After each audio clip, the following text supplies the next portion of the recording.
दुख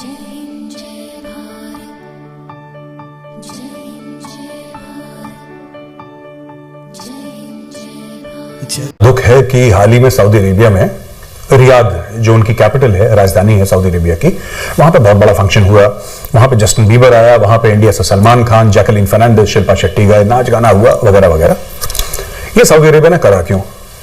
Saudi Arabia ने इसलिए करा क्योंकि सऊदी अरेबिया, जिसका असली जो पैसा है वो तेल से आता है, वो तेल खत्म हो रहा है धीरे धीरे, और कुछ दशकों में, कुछ दिहाइयों में वो तेल खत्म हो जाएगा।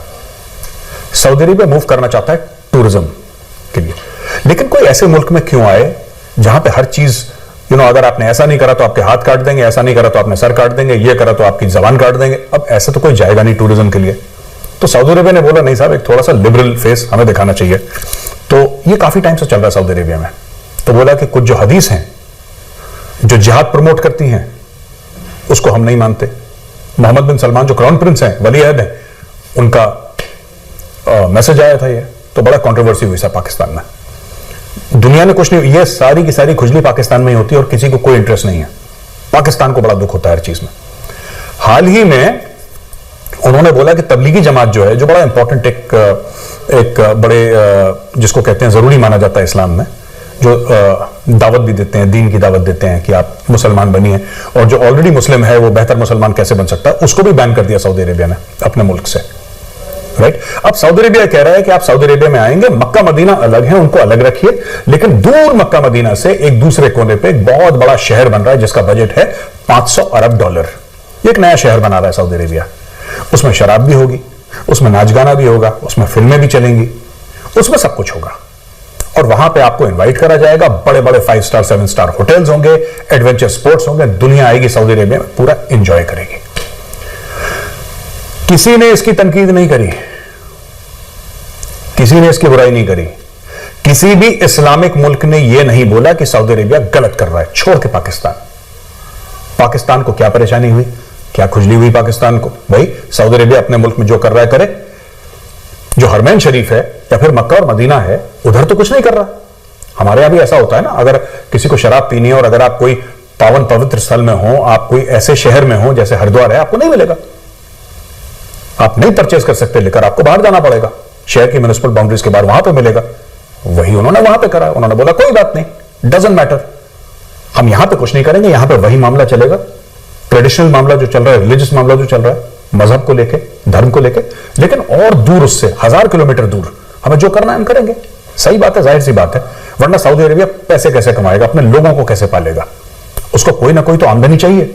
आमदनी आएगी टूरिज्म से, क्योंकि सऊदी अरेबिया असल में बहुत खूबसूरत मुल्क है, लेकिन वहां पे लोग जाने से थोड़ा सा झिझकते हैं, क्योंकि एक स्क्वायर है, एक जगह है, मैं आपको बताता चलूं, अगर हम इसकी इमेजेस डाल सकें, उसको कहते हैं चॉप चॉप स्क्वायर। वहां पे जुम्मे की नमाज के बाद लोगों के हाथ काटने, पैर काटने, सर काटने वहां पे बड़ा आम है। ड्रग स्मगलर्स, जिसमें बाय द वे ज्यादातर पाकिस्तानी होते हैं, उनकी यहां से गर्दन काट देते हैं तलवार से, और ये सब करते हैं सऊदी अरेबिया में शरिया कानून के तहत। लेकिन कहने का मतलब यह है कि भाई आप मुल्क कैसे चलाएंगे? दूसरी बात, सऊदी अरेबिया वाले पैसे बहुत देते थे पाकिस्तान को, पैसे देते थे सब, ये मदरसा खोल लो, ये मस्जिद खोल दो, ये वहाबी इस्लाम को ऐसे बढ़ा दो। और मौलवी साहब बड़ी बड़ी मूछें, दाढ़ियां लेके, मोटे मोटे पेट, मोटी मोटी गर्दनें लेके मौलवी साहब बैठे हुए हैं। एसयूवी है, 3-3 एसयूवीज मौलवी साहब के साथ गनमैन चल रहे। ये सब ये कहां से हुआ? एक मस्जिद के मौलवी के पास, एक मौलाना के पास इतना पैसा कहां से आया? कितनी शान शौकत से रहे? ये तेल का पैसा था, ये सऊदी अरब का जो तेल का पैसा था, पेट्रो डॉलर्स, वो बोल रहे थे। सऊदी अरेबिया ने वो नल बंद कर दिया, बोला 1 रुपए नहीं देंगे तुम्हें, जाओ। तो पाकिस्तान को जो पैसा मिल रहा था वहां भी इस्लाम फैलाने के लिए, ये मस्जिद, ये सब बनाने के लिए, वो सब बंद कर दिया। इसीलिए सबसे ज्यादा दुख पाकिस्तान को है।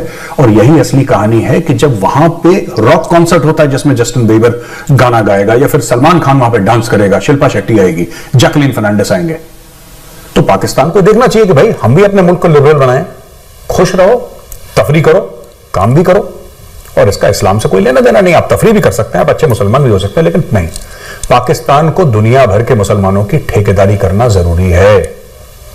पाकिस्तान को यह बताना जरूरी है कि यही है इस्लाम का किला, पाकिस्तान को यह बताना जरूरी है कि we are the only nuclear power country in this world. इसीलिए पाकिस्तान अपनी इकोनॉमी पे ध्यान नहीं दे रहा, अपनी मैशत पे ध्यान नहीं दे रहा, अपनी अर्थव्यवस्था पे ध्यान नहीं दे रहा। इसीलिए जो रुपए है 180 है, $1 अगर आपको खरीदना है तो 180 रुपए देने पड़ेंगे आज की तारीख में पाकिस्तान में। पाकिस्तान कर्ज में डूबा हुआ है।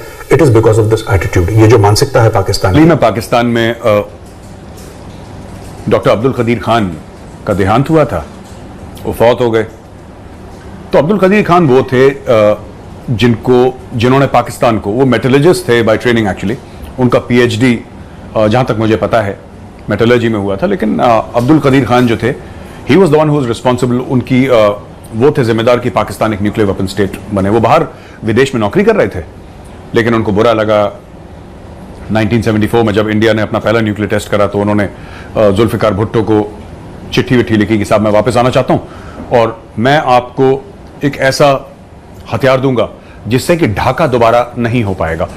हम सबको पता है कि 16 दिसंबर 1971 में पाकिस्तानी आर्मी ने सरेंडर करा था, बड़ा शर्मनाक सरेंडर था।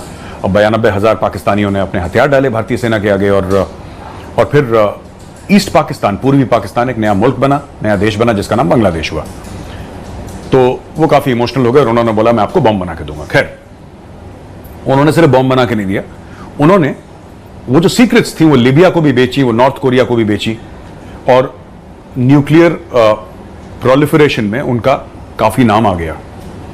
मैं आपको यह बताता चलूं कि वो पकड़े गए। एक बार जनरल परवेज मुशर्रफ ईरान जा रहे थे मेरे हिसाब से, और ईरान में जब वो गए तो ईरानियंस ने उनको बताया कि साहब हमें जो न्यूक्लियर सीक्रेट्स मिली हैं वो आपसे मिली हैं। परवेज मुशर्रफ आर्मी चीफ था उस वक्त। He was shocked because the nuclear programme is under the Pakistan army. वो इंडिया जैसा नहीं है जहां पे nuclear programme is run by civilians, you see, there it is run by the army. And तो परवेज मुशर्रफ बड़े शॉक्ड हुए। ये मैं चाहता हूं हमारे व्यूअर्स एक वीडियो देखें तो आपको पता लग जाएगा। कुलंदा तस्वीरें, इनके साथ इनका एक खास आदमी था कोई। अब मैं उसे देख रहा हूँ सारी प्रूफ, और मैंने कहा क्या बताऊं मैं इसको। अब ये तो 100% प्रूफ है। उन्होंने पूरे केस को जब पका लिया ना जी, तो फिर ले गया, फिर वो मेरे सामने लेकर, और मैंने, अगर मुझे कोई पूछे ना जिंदगी में सबसे ज्यादा एम्बैरेसिंग मोमेंट मेरे ख्याल में वो ही था। तो वी डिसाइडेड टू हैंडल। मैंने उनको कन्फ्रंट कर दिया, यही बात है। तो वो क्या बोले? Actually I am telling you, रोने लगे आंसू से। Doctor Qadeer Khan? Yes, he bent forward and touched my knees. Doctor Qadeer ने आपको घुटनों को हाथ लगाया? यस, रोते हुए? रोते हुए, अच्छा, आंसू से। मतलब मैं ये नहीं कह रहा हूँ रोते हुए, वो उससे आंसू से रोकर मेरे घुटने।